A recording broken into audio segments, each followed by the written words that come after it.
Hello guys, good evening. So sa video na ito, maituturo ako sa inyo at para ito sa mga mahilig sa online selling. So sa Facebook po ay may bagong update. At kung meron ka pong TikTok account at nagbibenta ka ng mga product doon, ay pwede na nating i-connect sa ating mga Facebook. So syempre dapat una gagawa tayo ng promotional video sa ating mga product. At ituturo ko sa inyo kung paano at sundan ninyo ang aking gagawin. So una, pupunta tayo sa ating Facebook. Pagkatapos, i-upload natin ang ating nagawang video na promotional sa ating mga product dito sa Reels. So punta tayo dito. Pagkatapos, mag-upload Reels tayo. So syempre, example lang po ito sa akin. At ito ang aking ilalagay.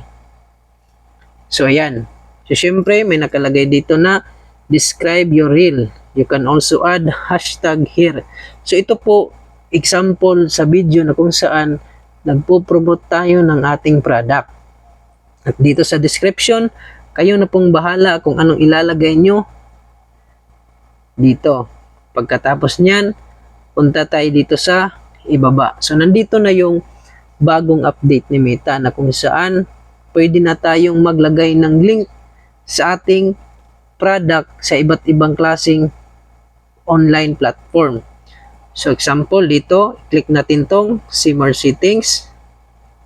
Pagkatapos may nakikita tayo dito na earn money. So dito natin ilalagay yung link na kung saan nagbibenta tayo ng mga product sa ating Shopee or sa TikTok.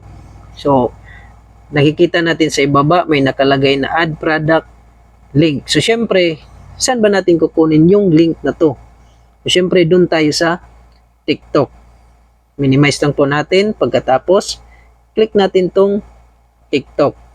So, syempre, dito, i-click natin yung profile. Pagkatapos, dapat naka-affiliate po tayo dito. So, ayan, nakalagay sa akin yung product na example lang po ito na ibinibenta ko. Pagkatapos, i-click natin tong product. So, ayan.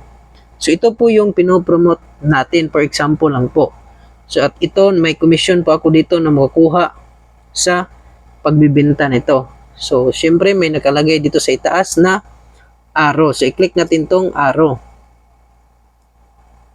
Pagkatapos, dito sa baba, may nakikita po tayong copy link. So, ito po yung sinasabi ko sa inyo na link na kung saan ilalagay natin sa ating Facebook para mas makabenta ba tayo. Tapos, copy link. At syempre, pag na-copy link na po natin, i-minimize lang po at balik tayo dun sa ating Facebook na kung saan ilalagay natin yung link ng ating product. Pagkatapos, click natin tong add product link. At dito, may nakalagay na add URL. So, ito po yung kinapi na link natin kanina. Pagkatapos, click at long press, paste. So, ayan na po. Tapos dito, link name. So, kayo na pong bahala na maglagay dyan at optional lang po ito.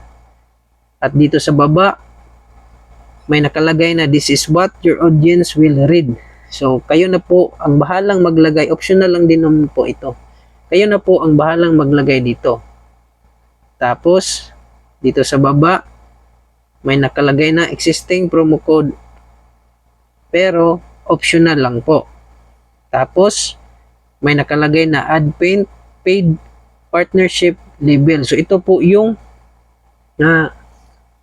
yung owner ng video na kung saan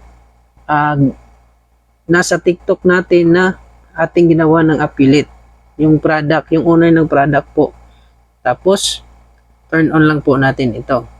At yan lang po.